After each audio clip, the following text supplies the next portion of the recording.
Hello. We are back again. I know that I said I was going to update with how my predictions panned out after part one, but my life got really busy, so I didn't do that.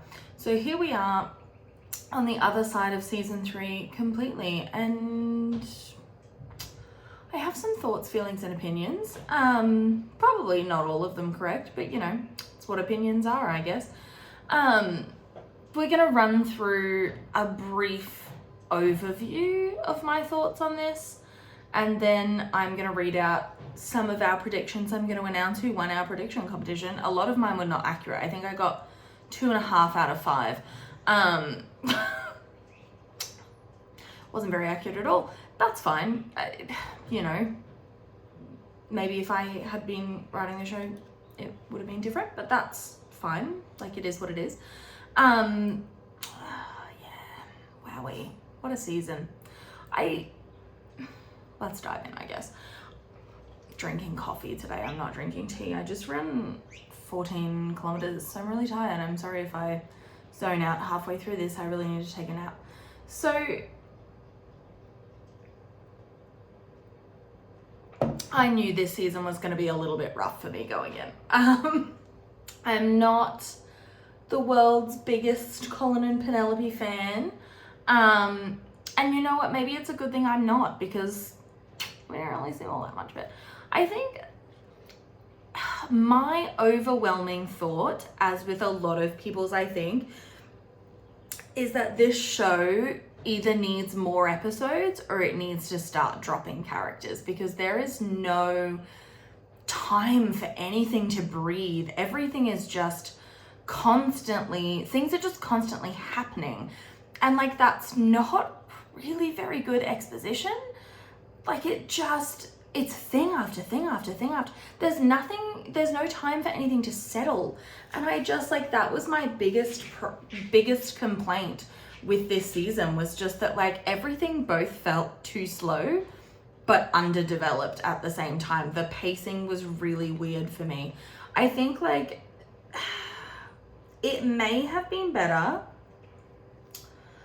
I don't know if they knew this was going to be in 2 parts when they filmed it or not. I don't know. That's not something that's been, I guess, spoken about that much. I think that they should have split up some of the Lady Whistledown stuff and had that a little bit earlier, I think, which I think it is in the book as well. I think that whole thing should have happened prior to them actually becoming engaged. I understand what they wanted to do, and I'm not going to speak too much to Colin and Penelope, because I feel like I don't really have that much to comment on with them. It was kind of what I expected. I knew that wasn't going to be my favorite relationship headed in, so I think I'm not disappointed or not. I'm surprised that they didn't get more screen time, because they previously have been one of the subplots that's sort of like, I don't want to say eaten up screen time for other couples, but like, it has always been constant in the background, and maybe that's why they felt like they could spend a little bit more time developing others, but there was just too much going on. Like, this whole thing, I don't even know where to begin. But I do think they should have developed the Lady Whistledown plot a little bit slower. I think that would have been far more interesting. Have the Queen make that sort of challenge, I guess. Have her throw down the gauntlet. Maybe episode 3, maybe even episode 4. 1 episode earlier may have been enough, but I would say episode 3. Let that Cressida plot develop a little bit earlier. What was the point, by the way, of having, like, me like her in the first half of the season for her to become completely unlikable in the second again? Like, I understand that, like, and this is one of my gripes with Eloise, but we'll get to that. I understand why that she was, you know, she was being forced to marry, etc., etc. Like, I understand why she felt so desperate, but at the same time, like, if you'd actually maybe just be nice to Penelope, maybe she would have helped you anyway. Like, I don't know, babe. Like, why did you do this? And then, like, Cressida's mother just turned on her, like, I'm just begging for a scrap of character consistency. There was a whole underdeveloped plot with Lady Danbury, which, where was she, by the way, this season? But, like, with Lady Danbury and her brother, like, a 40-year feud was over in one conversation. Like, honey, give me the tea. Greg's leaving, I guess. He's had enough already. But, like, give me the tea on this. Like, tell me. I want to hear every single petty squabble you had as children. Like, come on, babe. Like, I'm sure there's been other things in the meantime. The squabble, by the way, was over the fact that she tried to run away the night before her marriage to Lord Danbury, and Marcus told their father, which, like, I understand why that upset her completely. I mean, he was a child, but, like, that drama was over. I thought it was something like, I don't want to say that's not serious. She was basically sold into marriage. But, like, give me something. Give me a little bit of drama there, babes. Like, you're all about the showmanship. And it's truly because, like, there wasn't time. There was not time. I don't know whether there were subplots that were, like, filmed and not shown, but, like, a lot of stuff seemed to come out of nowhere. It felt really choppy. It felt really inconsistent. Don't even get me started on the fact that Kate and Anthony are just constantly somewhere. I'm perfectly capable of understanding the fact that scheduling issues happen, especially with the fact that, like, Johnny was obviously filming Fellow Travelers at the time. Simone's got a couple of movies coming out. That's great. Like, I'm happy for them. I'm happy for their career. But at the same time, like, I'm capable of understanding that sometimes they're just busy. Like, they're Viscount, they're busy. Like, I get it. It's kind of like in season 2, we didn't have to constantly hear an explainer for where Daphne was. Like, we were like, oh, well, she's with her husband. Like,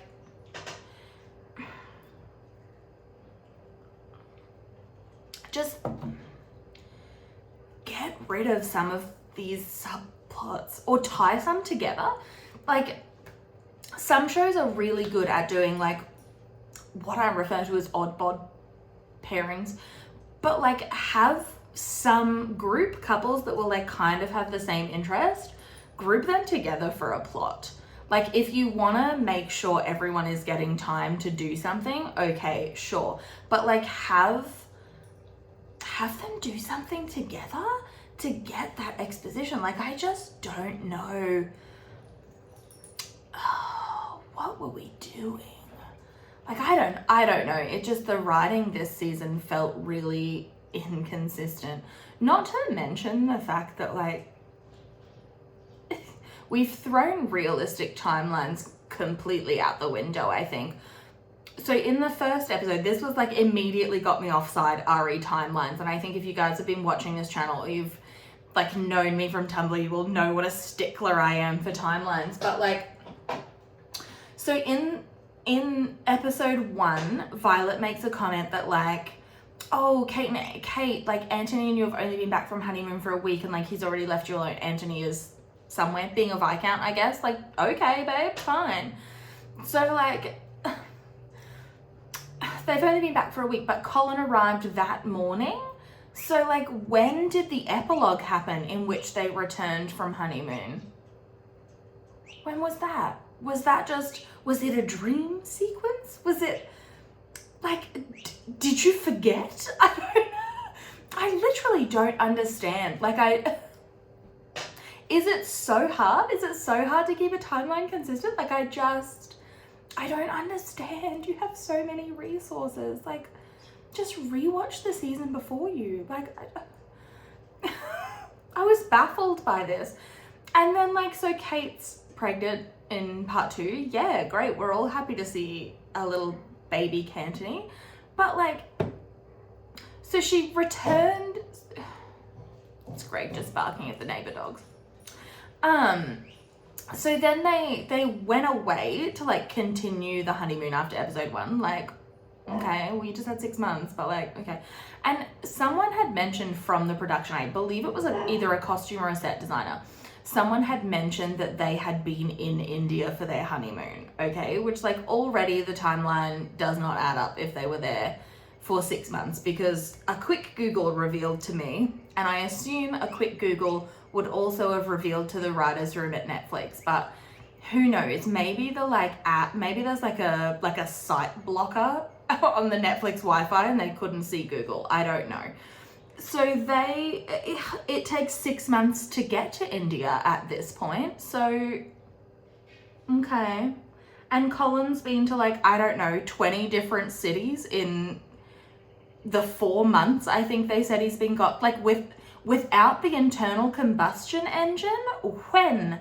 Like, I just, not to mention the fact that like England was at war with France at this point. Are we just ignoring that completely? And we know that in the Bridgerton universe they were at war because old mate George Crane in season 1 died at war.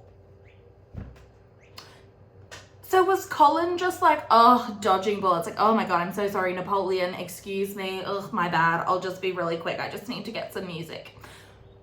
I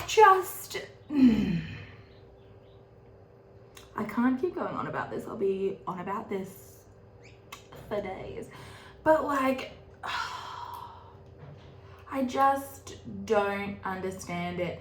So they've been back from honeymoon. They go back, I assume, to Aubrey Hall is where I'm assuming they're going between all of these little honeymoons that they keep having when they just conveniently need to not be there anymore. Like, okay, I get it. And I kept my expectations very low for Kate and Anthony this season because I didn't want to be disappointed. I'm not disappointed. I'm just annoyed that, like, don't over-explain things to me. I promise. I do have some brain cells up here. I don't always use them, but they are floating around there. So they've gone to Aubrey Hall. They come back in episode 5. They throw an engagement party for Penelope and Colin, which no one really seems to attribute to Kate. Well, Portia doesn't. She's like, I'll talk to Violet about how drab the decorations are. Like, can we stop drive-buying Kate? Like, it already happened in like episode 2 when like Kate's living her best married life and Lady Whistledown's like, remember when that old spinster, Kate Sharma, married a Viscount last year? It can happen for you too, babes. Wow. Like, Penelope, there's just no need for this. So, anyway, so then they go away again with like no mention of this. It only takes 3 weeks for the banns to be read, like 3 weeks to a month. Kate's just announced her pregnancy. She comes back like, I would say 4 to 6 months pregnant from that baby bump. Meanwhile, the Featherington girls who announced their pregnancy's last part are like not visibly pregnant at all. Then Anthony's like, and I do admire the intention here, and I feel like this is unfortunately where Bridgerton falls down a lot, is like good intentions, bad execution. But like, so he's like, well, I want to know, like, because she's been talking to Edwina, which I did appreciate, like the little update, because in part 1 we just got like, oh, she married abroad. What was she doing abroad? Was she on a gap year after a trying season? Like, where was she? Like, give me something. Where is Mary Sharma? Well, let's be honest, she wasn't present in Kate's season either, but like, where is everyone? Like, just give me one little bit. So it's revealed that Edwina has remarried in India, and part of me thinks if they did at this point, I was like, okay, so Mary and Edwina probably went back to India when Kate and Anthony did, like a, you know, we'll travel together. So, and Edwina's enjoying her life. She's gotten married. She's enjoying the outdoors a little bit more, which I think is healthy for her. So I'm glad to see they're on good terms as well. And then Anthony's like, oh, I'd love to see your hometown. Did you not go to India? Did you not see her hometown? And if you weren't in India, where were you? Like, I don't understand, because again, Europe was war torn at this point. Like, where did you go? Where did you, like, I don't understand. And then Anthony and Kate agree. And I think, like, this is actually a really sweet intention. Anthony wants her to have the baby back in India, and he wants to, like, learn more about her family so that he can pass that on to their child. I think that's actually a very sweet intention. But, like, in what universe is Anthony, who's, like, still a little bit traumatized by the birth of his youngest sister, putting his pregnant wife on a 6-month boat trip to India? When? Why? Francesca's not even married. She gets married in the next episode. So then the Queen bursts in and she's like, one of you is Whistledown, and Anthony's like, I'm sure they aren't. Anthony, what information do you have to, like, back this up? Are we just, like, really backing our family? Because from the shit I've seen from them, I wouldn't. So he, and the shit he's seen from them, why is he backing them? Like, but then they just leave. Like, the Queen is like, okay, well, no one's going to admit to this. I'm going to dip. And then Anthony and Kate are gone by morning, seemingly. Like, when did you go? It's a long trip. Didn't you pack anything? Like, I found it really bizarre, especially when, like, the excuse of them going to Aubrey Hall was, like, right there. Like, I understand their intention and, like, they want Kate to have the baby around her family and, like, they want to really draw in that culture. I appreciate the intention, but, like, logistically it just doesn't make sense. And I can suspend my disbelief, but, like, I had already suspended it so far to this point, even by the fact that, like, Eloise had known about, like, Penelope's secret for a year at this point. And the fact that, like, Cressida and Eloise kept being like, oh, we befriended one another over the summer. Babe, this is summer. Summer is happening right now. Summer, like, Anthony and Edwina's wedding, I think, was in, like, June or July. That's summer. Like, what? Do you mean the winter? Like, I had real problems with this. And then I just realized. So then, like, I think Eloise mentioned, and I'm not 100% sure on this, but I think Eloise mentioned that, like, they befriended one another in the country over, quote, the summer, even though summer happens in July because they are in the Northern Hemisphere. Though maybe Bridgerton happens in an alternate universe where London is in the Southern Hemisphere. I wouldn't put it past them at this late stage. But the Bridgertons were in town over winter because that's when Queen Charlotte was set. So, like, what is the truth? Did you just, like, have you ever watched the show before? Like, I have so many things that I'm just like, can we just keep a consistent timeline? Can we just keep a consistent anything at this point? Like, I'm tired. Let me come home from the war. Like, I was baffled. I was well and truly, like, just shaken to my core.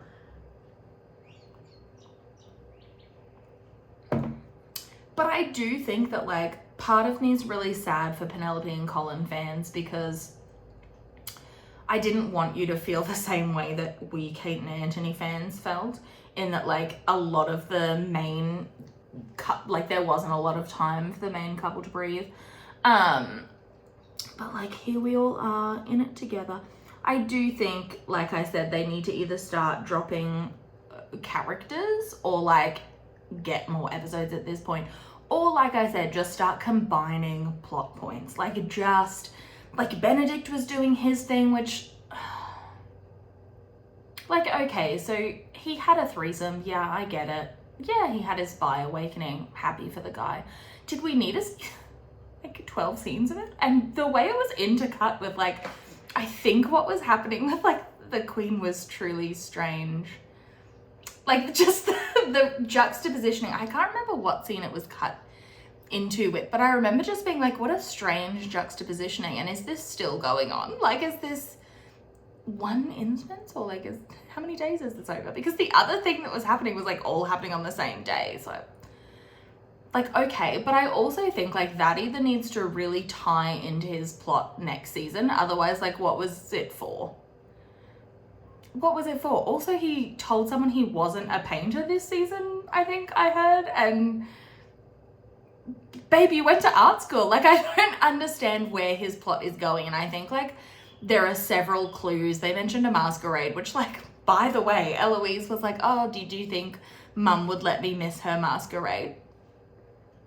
As if this is an annual event, babe. We've never seen it before. Much like the Hearts and Flowers ball that apparently happens at Aubrey Hall every year. Didn't happen this year. Probably because Kate was busy. But, like, please. Just, there's so many hints that it's going to be Benedict's season next season. And I'm kind of like, yeah, okay. I deeply believe that they had no intention of taking Benedict's story here until they got called out for not doing it in season 1. Because it just seemed to come, like, not out of nowhere, but I was just sort of like, I feel so, like, for me, too little too late.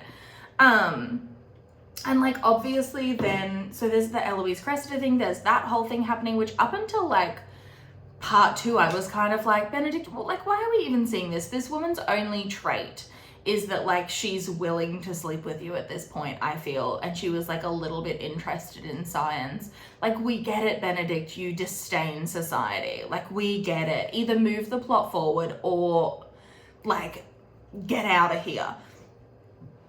But, like, Eloise and Cressida had their thing, and I was like, okay. But also then Eloise, like, I understand that Cressida was not going about this situation the right way. She was blackmailing Penelope.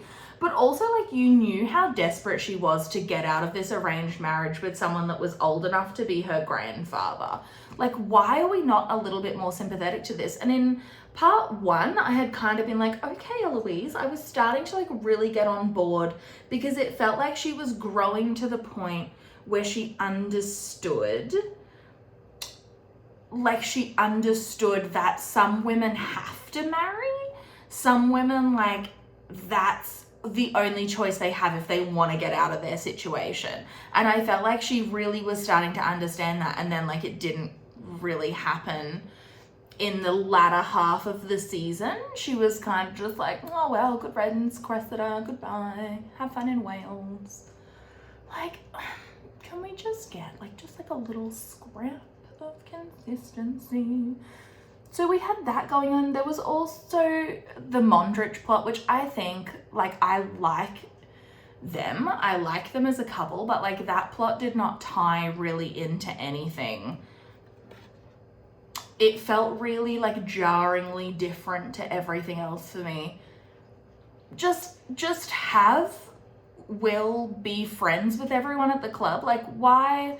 There was a long lost aunt that, like, Alice hadn't spoken to in ages, and suddenly they're members of the top. Like, great, okay.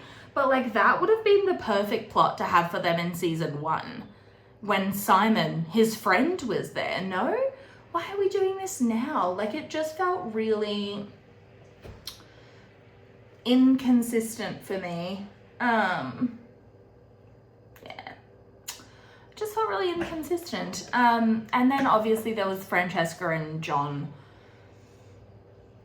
I loved them together. I loved Francesca and John together, and I was surprised to see Michaela Sterling because I felt that they were setting up a queer plot for Eloise with Cressida in part 1 of season 3, and I was like, okay, I'm actually kind of here for it.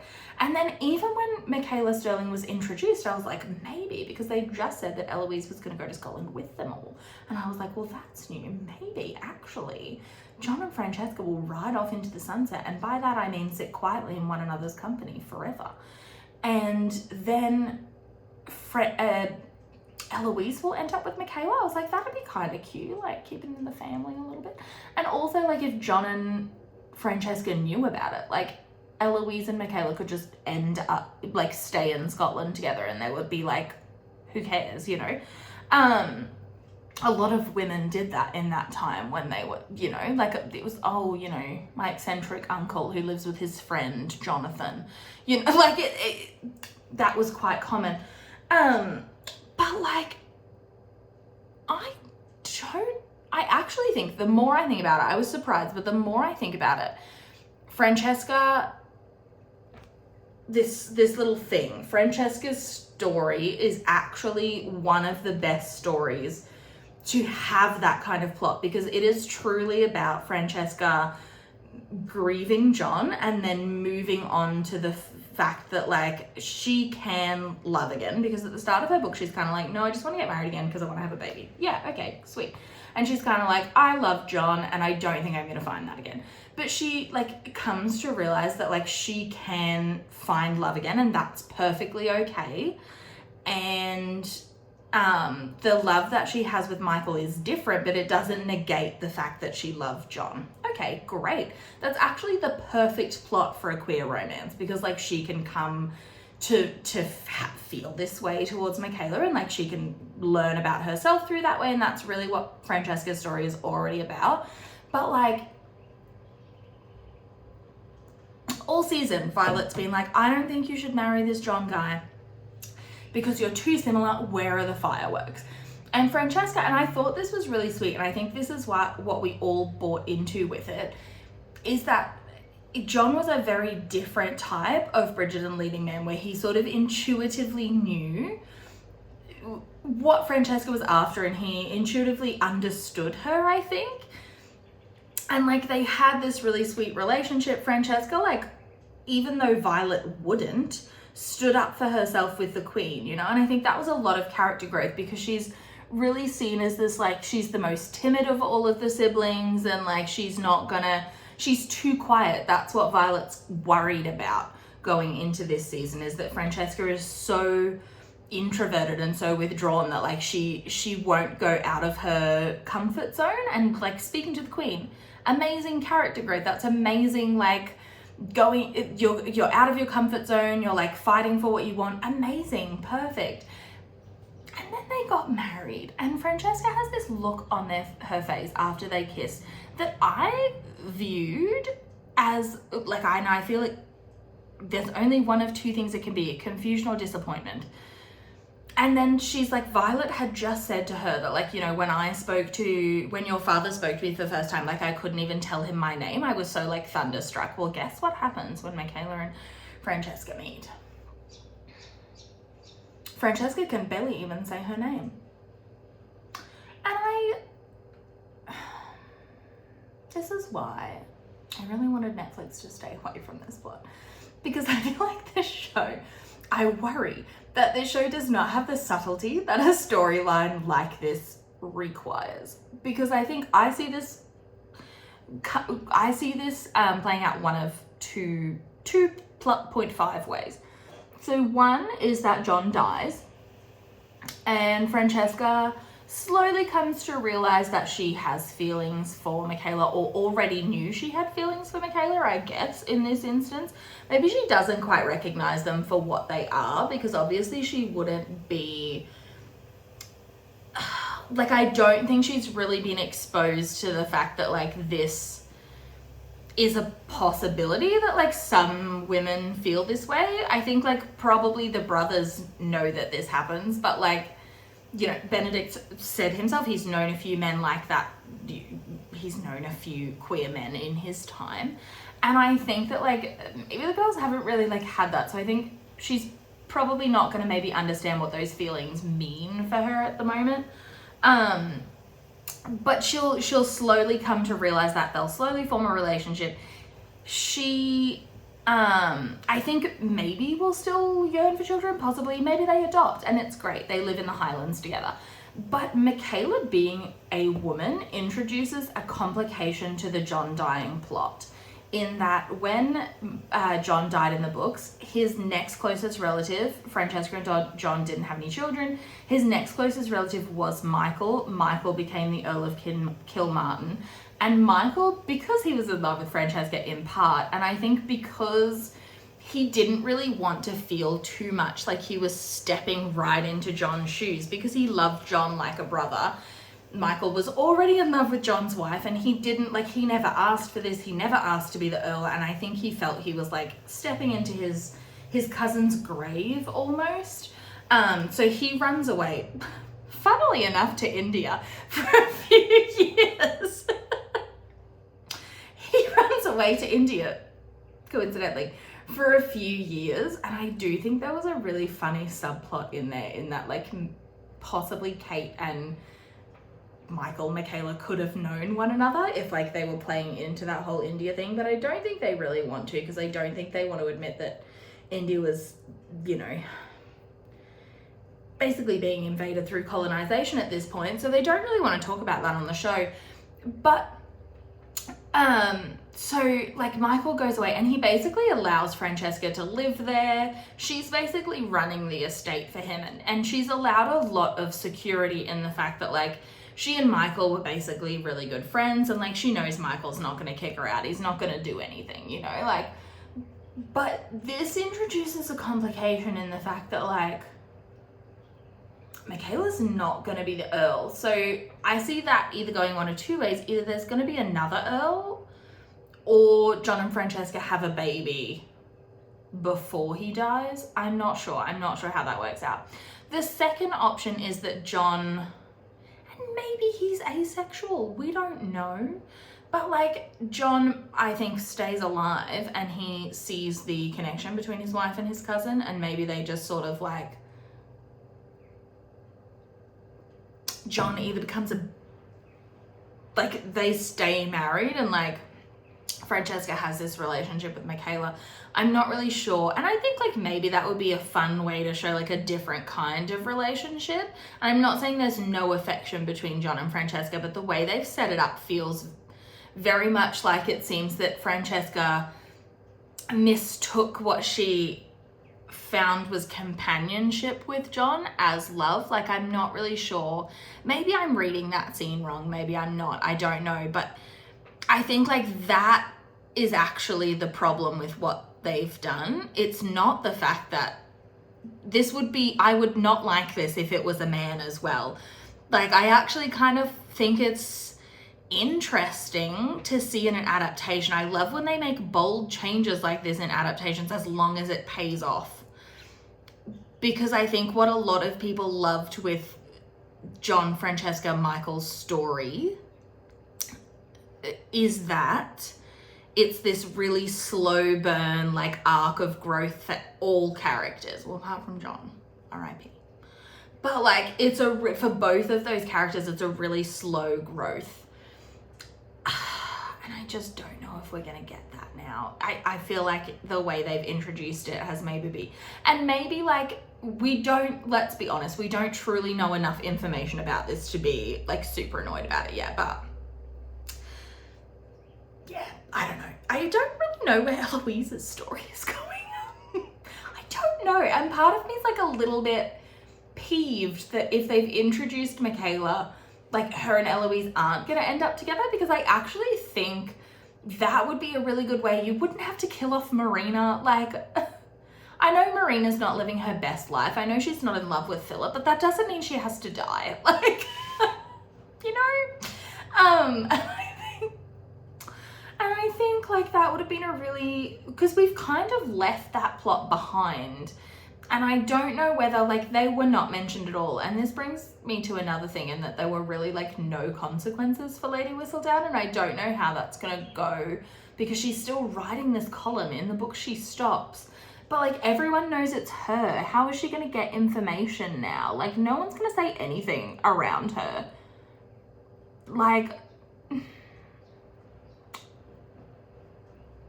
I just... why?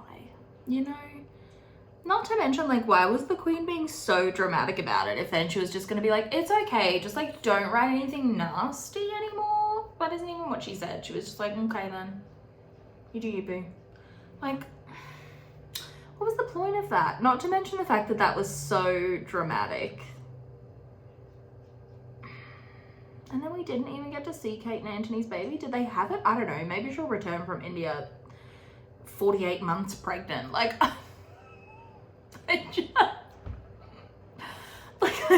and I think like a lot of us Kate and Anthony fans were sort of like, oh, that's the end for them. I think like their final scene felt very final. Like their final scene together felt very final. And I can't help but feel that Kate and Anthony like going away all the time is just a way to keep Violet in Bridgerton house, which like, okay, but like you introduced that plot by having her say in the first episode that like, oh, I'll move to a dower house soon. If she had never said that, we all just would have been like, okay, they're going to continue living together as a family.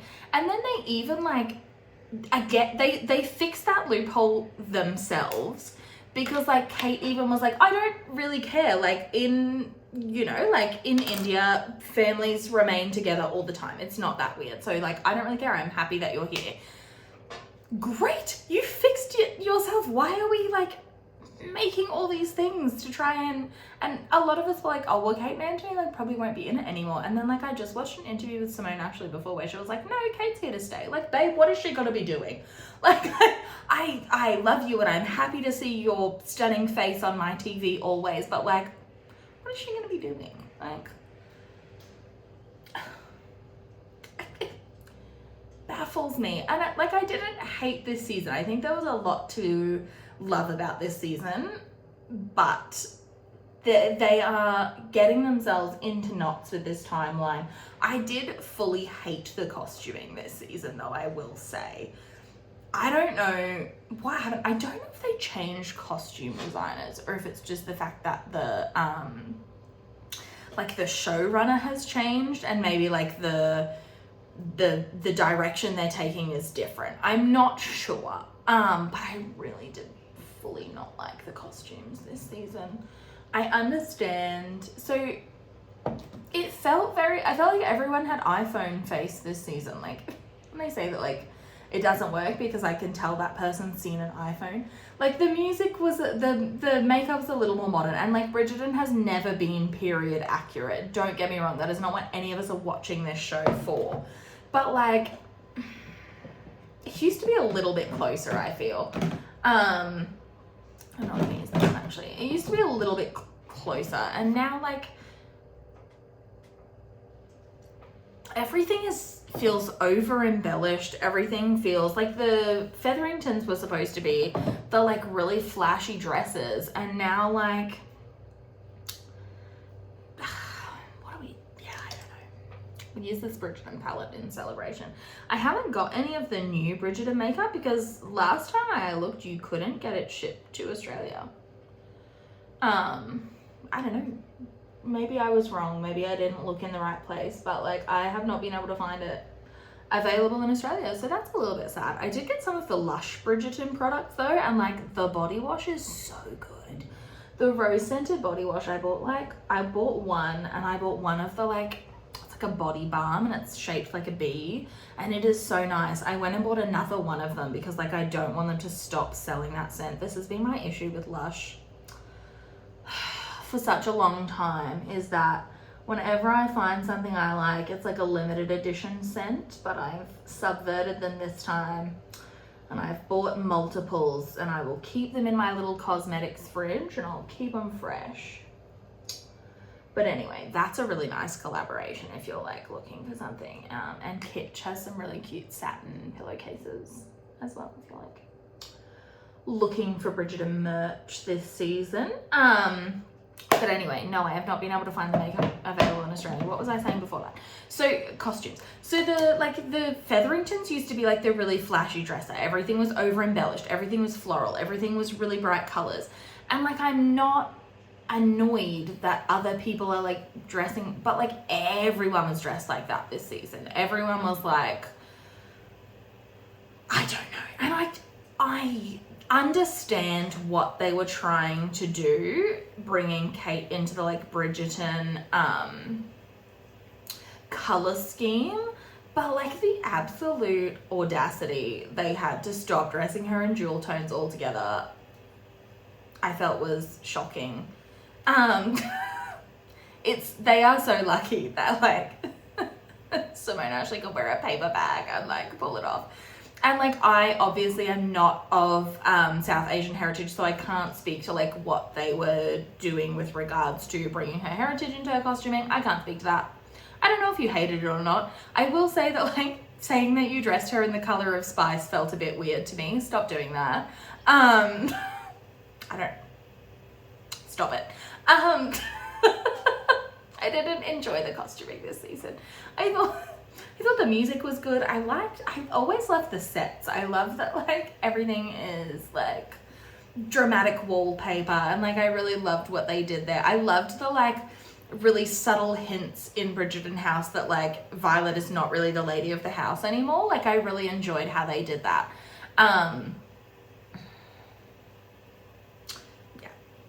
I don't know what to say about costuming. I did laugh when Eloise, Francesca and Violet walked into the modiste and Violet got really excited about baby blue silk, and I was like, honey, there are other colors. I feel like every time Violet's excited about something, she's like, look at this baby blue. Like, honey, it's Edwina in pink all over again. Like, this needs to stop.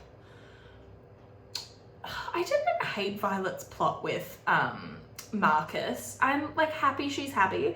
I hate that I live in a world where once more Violet Bridgerton is right about everything. I really do hate that. I also hate that Lady Danbury and Violet were like low-key patting themselves on the back for Kate and Anthony, as if like you didn't actively oppose this at every single turn. Like, forgotten about that, have we? It's been a long summer. I don't really have that much more to say on this season. I'm sure I'll think of something. I'm not sure. I don't think I'm going to do episode by episode reviews as I did with season 2. Because I don't think I have that much more to say. But I might, if there's something particularly you guys want me to embellish on further, I might do an episode on that.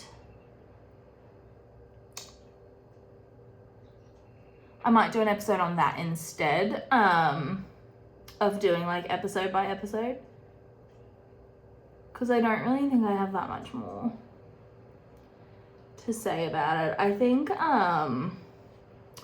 obviously I think this new showrunner Jess is finding her feet a little bit. I think we need to give her a bit of grace with that.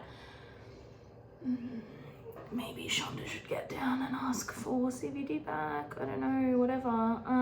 But she's obviously finding her feet. I'm not going to be too harsh, but I think it was definitely a different vibe this season. I think they're taking a different direction, and yeah, it was interesting. Yeah, I don't really have that much more to say. So I guess let's move on to our predictions. Let me just finish my eyeliner and then I'll get my iPad and have a look at that. My predictions went sadly awry.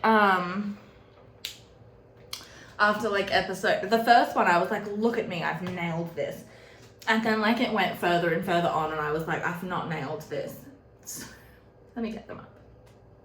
Okay. So my predictions, I had 5, obviously everyone had 5.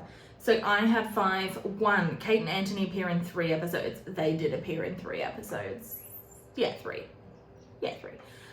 Francesca marries John, and if a time jump occurs, John will die in part 2. A time jump didn't occur. I've only given myself half a point for that, because like she did marry John, but I feel like it should probably be 0.5, but that's fine. So then I had a mortified Bridgerton sibling finds their mother tending to her garden. No, didn't happen. Gregory and Hyacinth continue to meddle in everyone's affairs. Sorry, yes, when are they not meddling? And then part 2 ends with someone else taking up the mantle of Lady Whistledown. I really did think that was going to happen. I really did think that like someone else would, and it didn't. I didn't know if it was going to be Colin or if it was going to be I didn't know if it was going to be Colin or if it would be Eloise. Like halfway through, and I didn't want that to happen, but halfway through I was like, oh god, it's happening, and it didn't. So I was actually kind of glad about that. But drum roll please, the winner of our prediction competition is Grey Hello 22. Hello. They also got 2.5 predictions out of 5, so let's read through their predictions. Number 1, Kate and Anthony will be in 3 of the 8 episodes. One mind. Colin and Penn will be together by episode 4. Yes, that obviously did happen. Violet gets a lover. I gave them half a point for this, and I gave everyone half a point because I think like no, they're definitely courting, I think. But like, I think a lot of us maybe expected it to go a bit further. So I've given us all half a point for that. Violet finds out about Lady Danbury and her dad. No. Benedict and Sophie will meet in episode 4. No, didn't happen. So congratulations, you've won a pair of Bridgerton sneakers. I have already been in touch with you about that. So very exciting. Looking forward to like seeing what we come up with together, obviously. I am gonna read out some of the most surprising prediction that was right. And that one's funny. But like the things that surprised me most, one of the ones that was right was like Kate and Anthony's baby would be born off screen. I didn't expect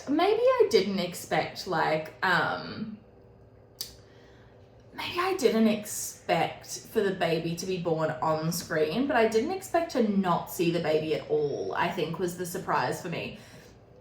It got to the end of the epilogue and I was like, yeah, cool, there's Penn and Colin's baby and there's the Featheringtons baby, and I was like, one more baby? No more baby. Like, we didn't even mention it. We don't actually know if it was a boy or girl. Like, we don't know anything about this baby. Has she had it? I don't... This was my favorite, and I'm actually kind of annoyed it didn't come true. But are thou yet living? Said Violet will start horny gardening to such a degree that she injures herself. One of my favorite, and it didn't happen. Very disappointing. There's a prediction here that Sophie is related to the Mondriches, and I'm waiting to see if that pays off. If it does, I am going to send you something next season. Remind me. One of the other ones that made me laugh was Benedict stays sober for at least 2 episodes. I gave you that. Lily Mayfield, I gave you that in my little in my little tally. I gave you that. There was a couple of people, so Greg Hello ended up with 2.5. There was a couple of people that got 2 out of 5. So maybe I'll do another little random draw and I'll send something out. I don't know, but I'd have to think of what that would be first of all, I guess. But yeah, I hope you had fun doing those little predictions. I definitely did, like waiting to see what was going to come true. It was great. But yeah, that's really my thoughts on season 3. I guess I'm sure I will have more the longer I have time to think about it. I haven't rewatched it yet. I haven't had a chance. But I will. I loved all the little, obviously my focus is probably always going to be Kate and Anthony, but I loved all the little moments we got of them together, like her walking past him and him like reaching out his hand. It was very sweet, and I was very surprised to see Newton this season actually. I was glad that Anthony was still exasperated with him. I love that. But I was excited to see that. Like I said, I kept my expectations very low for them, so I think I'm not too as disappointed as some people are. And I think that's probably a good thing at this point. Yeah, Penelope and Colin, I don't think I disliked them in parts as much as I had felt I was going to. I am a little bit disappointed there wasn't like more consequence for Penelope being Lady Whistledown. I feel like she kind of got away with it, and like she did show a little bit of remorse, but like everyone just kind of let her off the hook with like, oh, you had good intentions, but like, no. I'm glad to see that like her and Portia have resolved their issues, and I'm glad that that relationship is on the up and up, but like, I don't know, I just felt that like there should have been something, and that's why I think the Lady Whistledown plot maybe should have come into play earlier on. There was no time for anything by the time we got to that. By the time it was revealed, like we were already on episode 8, there was no time for that. We needed like, I guess there aren't really any consequences for her in the book either, but Lady Whistledown is also not as like present in the books, I don't think, and the Queen is not involved in the plot at any point, so that sort of, I felt, added an element that there should have been like more to that, and there wasn't really. So I think I was a little disappointed in that like nothing really happened, and like I don't want her to go to jail or something, but like there needs to be some sort of consequence. Like everyone was just kind of like, no, she's got a point, I guess. Like, ugh, fine. Like, I don't know. Like I said, I'm not a writer. Netflix, I am available. I will abandon my career in healthcare if it means you can get one goddamn timeline correct in season 4. Because this was a hot mess timeline-wise. Like, Kate's gone for 3 weeks, but apparently that pregnancy has grown by 4 to 5 months. Like, Anthony as an expectant dad was really cute though, and I'm very sad she didn't let him stand on the roof and scream about it. Like, that was very sweet. They didn't actually get to announce it at all. Cressida was just like, okay everyone, and then the next episode, like, they were gone. Anyway, yeah, so those are my season 3 thoughts. Thanks for joining in, I guess. Glad we all had fun. I might do a little bit more stuff on season 3. I think that will depend whether or not anyone asks for it, I guess. I am going to continue my Viscount Who Loved Me reread at some point, so tune in for that, I guess. But other than that, have a good day. Thanks for joining us, and we'll see you next time. Bye!